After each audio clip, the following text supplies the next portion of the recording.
José es un hombre de campo.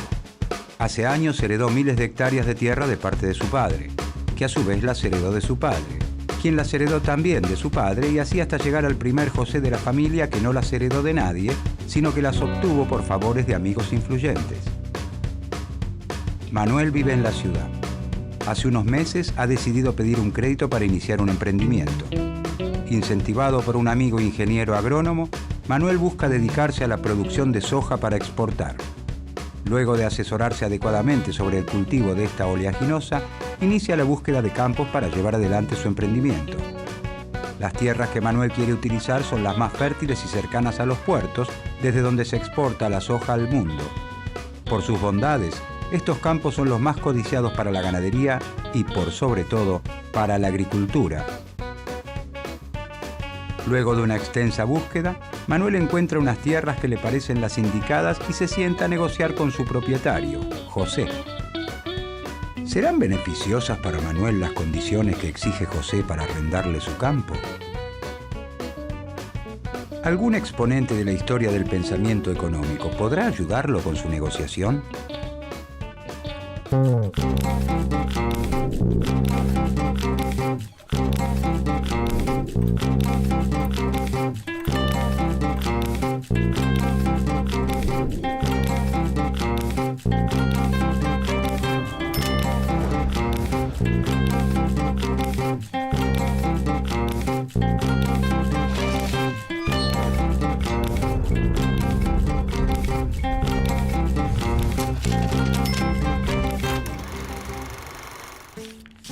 La revolución que trae la consolidación del capitalismo industrial tiene un testigo clave y muy lúcido: David Ricardo. Nace en Londres en 1772. A los 14 años se inicia como agente de bolsa, la misma actividad que realiza su padre. Gracias a esta incursión, logra acumular una fortuna considerable. Si bien procede de una familia culta, no es un académico, sino un hombre de negocios. Después de leer La riqueza de las naciones de Adam Smith, se convierte en un apasionado autodidacta de la teoría económica de la época, traducida en su obra cumbre, Los principios de economía, política y tributación, de 1817. David Ricardo es testigo del desarrollo de la fábrica y de la producción maquinizada. Las fuerzas de la revolución industrial se han desatado de forma incontenible. El capitalismo se consolida definitivamente y se impone sobre los vestigios del régimen feudal.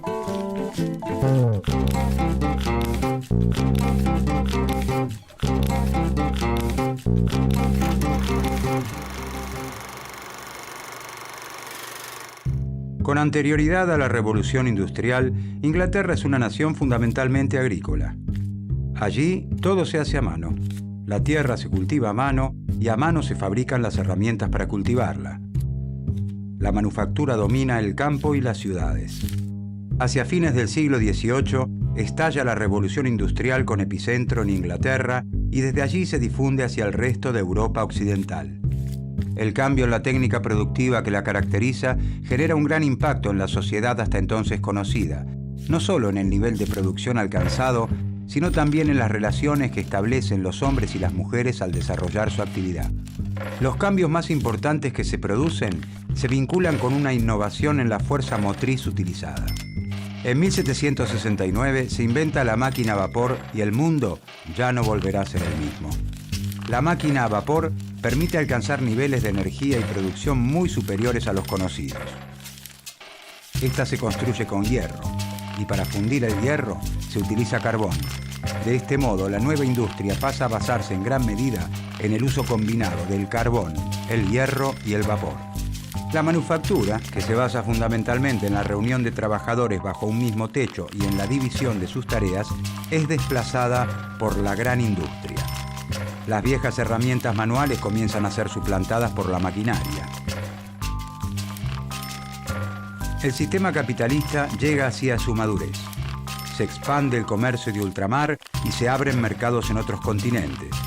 Inglaterra obtiene grandes ganancias y la acumulación de capitales en manos de sus mercaderes constituye una fuente de recursos que alimentará el gran salto de la industria. Este impulso productivo necesita de manos laboriosas que transformen las materias primas en productos finales.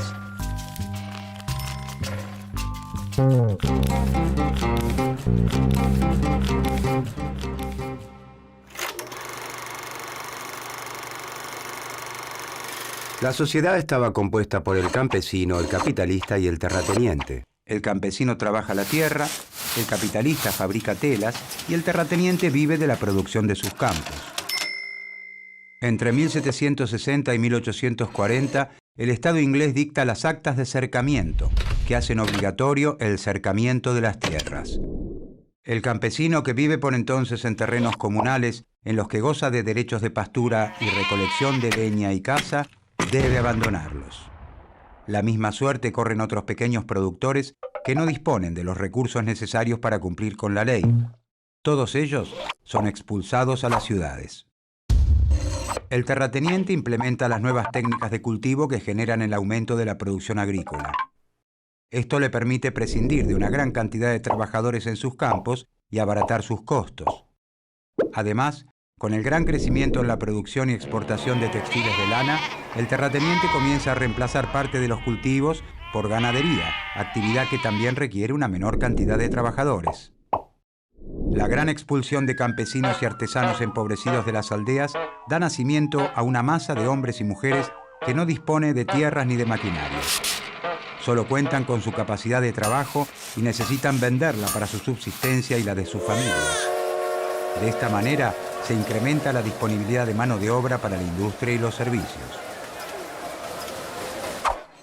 El capitalista se ve favorecido por la gran masa de hombres y mujeres que ofrecen su fuerza de trabajo para subsistir y por la expansión de los mercados. El campesino pasa a trabajar en la fábrica del capitalista. Como el salario que recibe por su fuerza de trabajo no alcanza para la subsistencia de su familia, la mujer y los hijos del campesino también se emplean en la fábrica. El aumento de la producción, ya que se incorporan mano de obra y de nuevas maquinarias, le permite al capitalista expandir sus mercados y acumular capitales. La gran industria modifica también las relaciones sociales de producción. Las máquinas marcan los ritmos de trabajo y esto genera una tarea más parcializada y repetitiva. El campesino y su prole, que ahora trabaja como operaria de una fábrica, pierden de vista el producto final de su trabajo. Se convierten en un engranaje más del sistema. El capitalismo comienza a mostrar su lado más oscuro. Los hombres, mujeres y niños empleados en las fábricas viven en condiciones de miseria extrema. Carecen de una legislación laboral que los proteja, trabajan por extensas jornadas y sin las condiciones de higiene mínimas.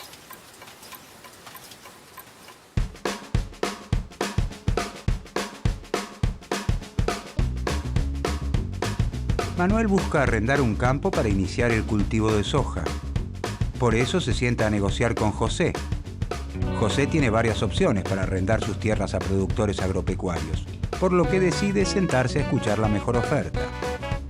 Si bien la renta que Manuel le ofrece es alta y satisface las expectativas de José, otro productor supera esta oferta y termina arrendando los campos también para producir soja. Esto desmoraliza a Manuel, quien empieza a dudar del éxito de su emprendimiento. ¿Manuel debe insistir con la producción agropecuaria o le conviene buscar otra actividad?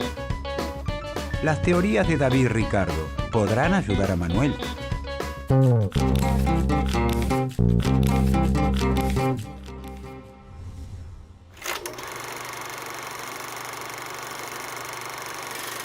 David Ricardo retoma una crucial pregunta planteada por Adam Smith. ¿Por qué los precios son lo que son? Para responder a este interrogante, Ricardo reconoce dos fuentes del valor de los bienes. Por un lado, el trabajo necesario para su producción y por el otro, la escasez o la relación entre la oferta y la demanda. Mientras Smith desestima la ley del valor trabajo, Ricardo dice que el valor del grueso de las mercancías depende de la cantidad de trabajo que se necesita para producirlas. Así, entonces, el precio de un bien está determinado por el trabajo que costó producirlo, pero también por lo difícil que sea conseguirlo. La mayor parte de las mercancías que conocemos se pueden reproducir a gusto.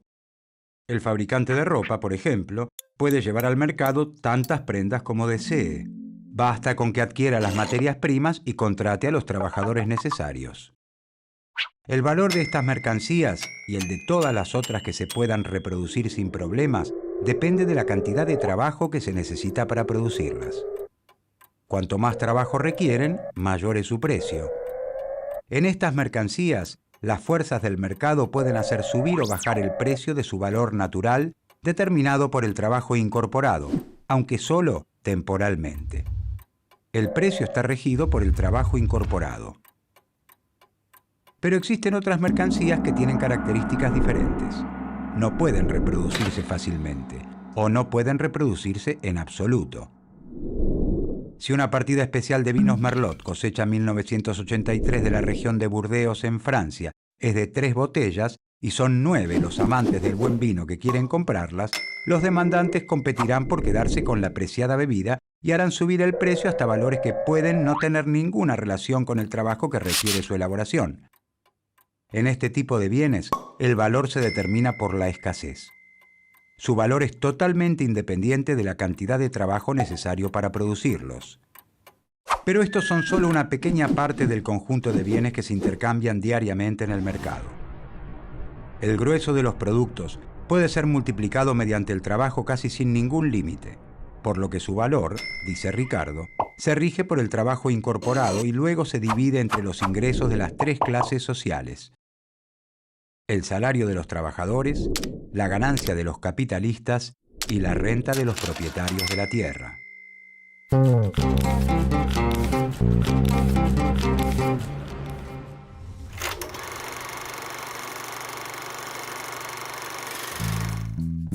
Los debates sobre la distribución del ingreso son frecuentes y fundamentales en nuestra sociedad. Más allá de cuánto crece la riqueza generada por las sociedades, resulta clave observar quiénes son los que se apropian de esta mientras crece. ¿Qué porción reciben los trabajadores? ¿Cuánto los capitalistas? ¿Crecen más los salarios o las ganancias? La teoría de la distribución del ingreso es el aporte más original de la obra de Ricardo. Para llegar a ella, utiliza la clasificación de clases introducida por Smith: renta del terrateniente, beneficio del capitalista y salario del trabajador. A Ricardo le interesa fundamentalmente conocer la evolución de estos ingresos en el tiempo a medida que aumenta la población y, en consecuencia, el consumo.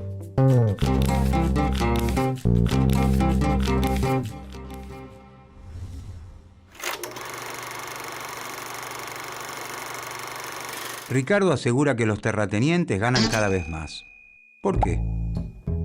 La renta es el ingreso que recibe el terrateniente Pedro por permitir el uso de la tierra que le pertenece. Como la tierra no es un bien ilimitado en cantidad ni uniforme en calidad, se paga renta por su uso. Como es lógico, la tierra que primero se cultiva es la que tiene mayor fertilidad y se encuentra bien ubicada geográficamente. A medida que crece la población, es mayor la demanda de alimentos. Entonces se hace necesario explotar nuevas tierras que tienen cada vez una menor calidad y gozan de una peor ubicación. Supongamos que, en la primera tierra que entra en producción, la más fértil, producir 1 tonelada de trigo requiere 15 horas de trabajo. Esta tonelada de trigo tendrá un valor equivalente a 15 horas de trabajo. Cuando se recurre a tierras de menor calidad o peor ubicadas que demandan mayor trabajo, deben emplearse 20 horas para producir 1 tonelada de trigo. Entonces el valor del trigo aumenta. Se cambiará ahora por mercancías que implican 20 horas de trabajo. El precio del trigo se determina por la cantidad de trabajo requerido en las tierras menos fértiles, ya que de otro modo estas parcelas no se explotarían. Sin embargo, esto afecta también al trigo producido en las mejores tierras, que aún requieren 15 horas de trabajo. El dueño de las mejores tierras en las que se puede producir en 15 horas recibirá un extra de 5 horas de trabajo, dado que el precio será el correspondiente a 20 horas. Esta es la renta diferencial de la tierra. El beneficio extraordinario siempre queda en manos del terrateniente y no del capitalista, que realiza las inversiones en galpones, abonos, cercas y muros necesarios para poner la tierra en producción. Los capitalistas compiten entre sí y el que se beneficia de esta competencia es el terrateniente.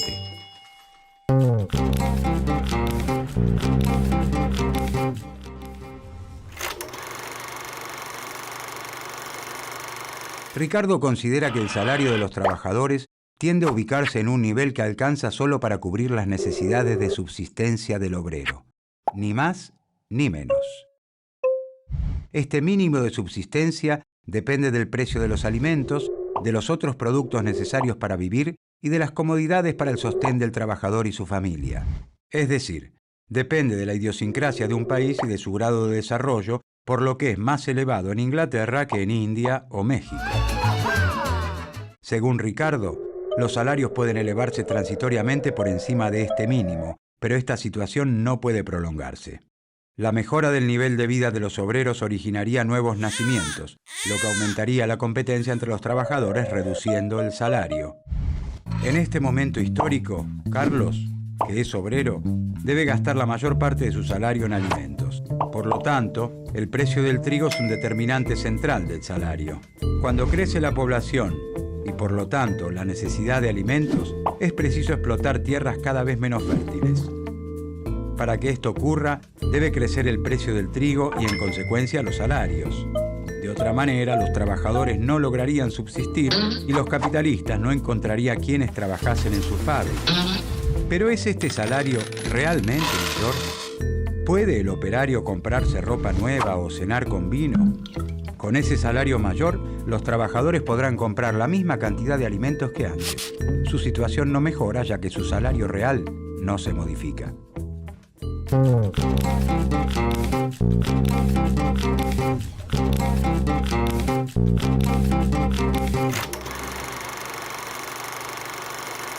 Ricardo afirma que el terrateniente se reserva los beneficios del progreso. A medida que el precio de los bienes agrícolas se incrementa, los salarios de los trabajadores aumentan para permitirles subsistir junto a sus familias. Estos salarios deben alcanzar para comprar el cereal a un precio mayor. Como los salarios aumentan, los beneficios del capitalista caen. ¿Por qué aumenta el precio de los cereales y la renta, lo que provoca un crecimiento de los salarios y una caída de las ganancias? Ricardo adjudica este fenómeno a las barreras proteccionistas a la importación de cereales, que permiten mantener alta la renta de la tierra y afectan a los poderosos industriales ingleses. Siempre que esté prohibido importar trigo de otros países, la necesidad de cultivar tierras de peor calidad llevará al aumento del precio del trigo. Esto beneficia a los propietarios de las tierras y perjudica al resto de la sociedad.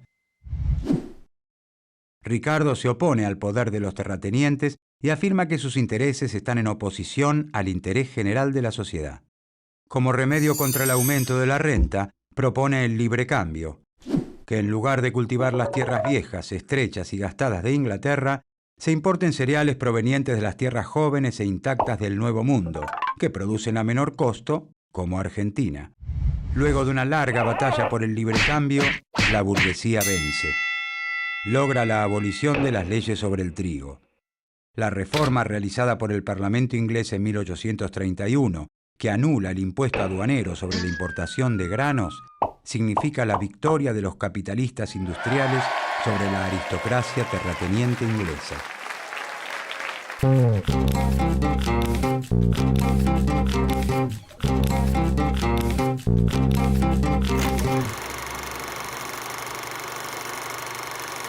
Ricardo hace un aporte relevante al analizar las causas por las que existe el comercio internacional. ¿Por qué los países les compran y venden a otros en lugar de producir ellos mismos todos los bienes que necesitan sus habitantes? Esto se debe a que las naciones cuentan con distintas ventajas para la elaboración de bienes diversos. Si existe libre cambio, es decir, si no hay impuestos y barreras a la importación y exportación, cada país, dice Ricardo, se dedica a aquellas actividades que son más beneficiosas para él. La Argentina de entonces, por ejemplo, se dedica a la producción de bienes primarios para exportación e importa productos industrializados. Inglaterra vendría a ser el taller, Argentina la granja. La inserción internacional de nuestro país lo lleva a explotar sus ventajas comparativas naturales para responder a las necesidades de la metrópoli. Dada la extensión del territorio, su escasa población y el clima adecuado en la región próxima a los puertos, se desarrolla fácilmente la cría de ganado y se extiende el cultivo de cereales. Así, hacia la segunda mitad del siglo XIX, Argentina se incorpora al comercio mundial como un importante exportador de alimentos y materias primas agropecuarias en un modelo de desarrollo conocido como modelo agroexportador. Las obras de infraestructura necesarias para poder sostener este modelo, como los puertos y los ferrocarriles, se realizan con préstamos e inversiones extranjeras, mientras que se importan los insumos industriales y distintos bienes de consumo popular que no se producen en el país. Inglaterra, potencia hegemónica de entonces, se constituye en el principal mercado para nuestras exportaciones y en la principal fuente de financiamiento externo y de inversiones. Ellos logran impulsar su proceso de industrialización gracias a nuestro aporte de materias primas y alimentos baratos. La teoría de Ricardo justifica esta división internacional del trabajo y asegura que garantiza el mayor bienestar para todos. ¿A qué se refiere Ricardo con las ventajas comparativas? Aunque un país sea el más eficiente del mundo en la producción de distintos bienes, ¿le conviene especializarse en la producción de aquellos que elabora relativamente mejor e importar el resto de los productos? De modo que el comercio sea posible, comenta Ricardo, la ventaja de dos países debe encontrarse en bienes distintos. Si para ambos países fuera más fácil producir cereales que tejidos, el intercambio no existiría. No les convendría especializarse en ninguno de los dos bienes. Ricardo dice que la especialización de Argentina en trigo y la de Inglaterra en tejidos beneficia a ambos. Tanto Inglaterra como Argentina ganan con el comercio si se dedican a aquellos bienes en los que son más eficientes. ¿Por qué? Si Inglaterra produce tejidos y los exporta e importa trigo de Argentina, obtiene más tejidos y más trigo de los que obtendría si produjera ambos bienes. Según David de Ricardo, en condiciones de libre cambio, se establece una división internacional del trabajo bajo la cual cada país se especializa en producir aquellos bienes en los que posee ventajas comparativas. A Argentina le conviene entonces dedicarse a la producción de bienes agropecuarios, que es la actividad que realiza en forma relativamente más eficiente, e importar del resto de los países los demás bienes.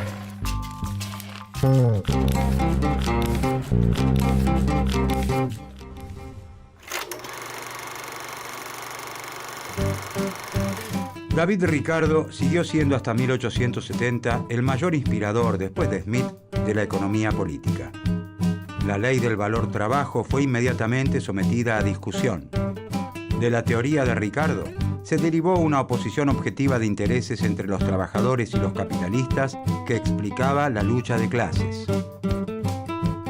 La teoría del valor parecía implicar que el trabajo era la única fuente del valor, por lo que demostraría la explotación del trabajo. También introdujo un conflicto distributivo objetivo. En la sociedad capitalista, todo aumento en los salarios produce una caída en la ganancia a menos que se incremente la productividad.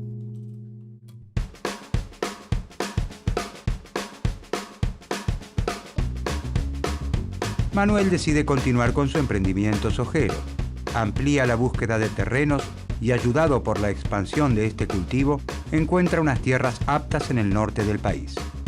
Como estas tierras no son tan fértiles como las de José y están alejadas de los puertos marítimos, la renta es menor, por lo que Manuel finalmente puede llegar a un acuerdo con el dueño de estas e iniciar el cultivo. Por otro lado, Manuel tiene que invertir más dinero en las diferentes etapas de la producción, ya que las condiciones y ubicación de las tierras lo obligan a realizar un trabajo más arduo. Sin embargo, ahora Manuel es consciente de que, gracias a las ventajas comparativas de Argentina en la producción agropecuaria, su emprendimiento tendrá éxito. Como el precio internacional de la soja se calcula según tierras menos productivas que las de Manuel, él sabe que una buena producción le asegura ganancia. A su vez, las condiciones internacionales del comercio de soja y la demanda de los países emergentes amplían aún más las posibilidades de progreso de Manuel. Mientras tanto, desde su campo, José el terrateniente hace cuentas en silencio y disfruta de los beneficios extraordinarios que sus tierras heredadas le proporcionan en un país donde la actividad agropecuaria marca el ritmo de la economía.